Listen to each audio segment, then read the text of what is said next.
Stop focusing on what you can't control and shift your thinking to planning and dreaming on what you can control. And then you will start to see a change in how you plan and dream. Welcome to another video on self-improvement. It's me, Cynthia, and in today's video, we're going to talk about how to plan and dream while living in constant uncertainty, which are the times that we're having right now in our society in 2022. So without further ado, let's get started. So what are some things that you can start shifting and your thinking that will ultimately benefit your planning and your dreaming? If you need to, pause this video right now and just literally write it down, what you need to change so that you can start thinking and planning in a different manner. Worrying doesn't do you any good. It does no good for anyone. It just creates room for negative fantasies, and there are so many uncertainties in our world today that I'm not going to unpack in this video because it will just create more anxiety for you, and that is not the intention of this video. So uncertainty is inevitable, but you can challenge your own thoughts. And once you challenge your own thoughts, there are some things that you can do to change how you plan and think. So here's how. The first thing you want to do is focus on what you can control. And it feels like everything might be out of your control in this moment. However, really think about it. What are some things that you can control? One thing that everyone can control is how they perceive and respond to something, how they feel. You can't change how people do things, how people treat you, how people say things to you, even what's going on in the world right now. But you can change how you feel about things, and you can choose not to absorb certain energies into your body and into your life. Don't look too far into the future. That's the second thing. Don't look too far into the future. Focus on the here and the now. Try to stay present when you're with your kids, when you're cooking in the kitchen, when you're outside going for a walk, when you're at the grocery store. Try to focus on the here and now. Become ready for any sudden shifts in your life because they're bound to happen. This is the third thing. Get ready for any sudden shifts. If there's a death in the family, if there's going to be a birth in the family, a wedding coming up, if there could be anything that could happen that can drastically change your life. But try to be ready as much as possible without freaking yourself out a bit too much. And there's some ways that you can do that by, I believe that the serenity prayer is really, really helpful to just say to yourself every single day, whether in the mirror or just to yourself out loud while you're driving or while you're waking up, whenever is a good time for you to say it. If you don't know how it goes, this is how it goes.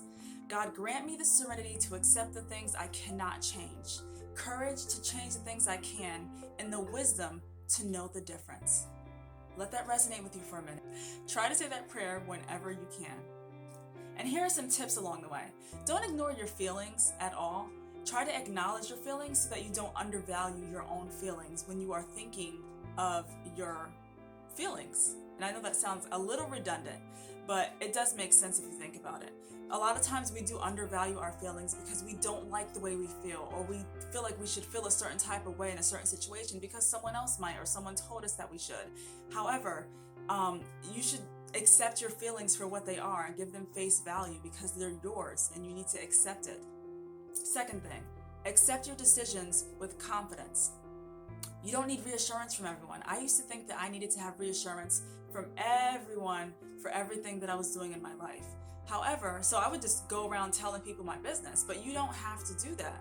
You can keep things to yourself and be confident in the decision that you made for your family and for yourself with whatever decision is going on.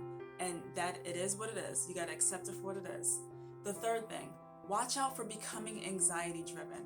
You don't want to become so wrapped up in what's happening in the news and what's happening in this person's life and this person's life and so and things like that. Just try to focus on yourself. And it sounds a little selfish, but it's true that once we focus on ourselves, we will start to see the change in a positive manner that we have always wanted to see, or that we needed to see for a long time.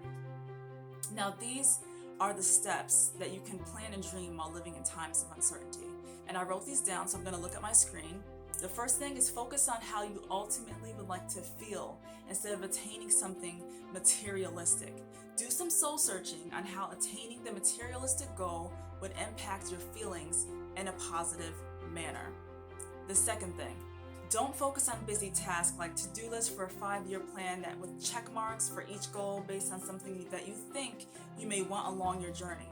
Instead, focus on the way that you would ultimately desire to feel You may surprise yourself in this way. And lastly, remember, we can't control what's happening around us, but we can control how we feel based on our surroundings. So the third thing is acknowledge your feelings along the way in your journey. And we did touch on that before.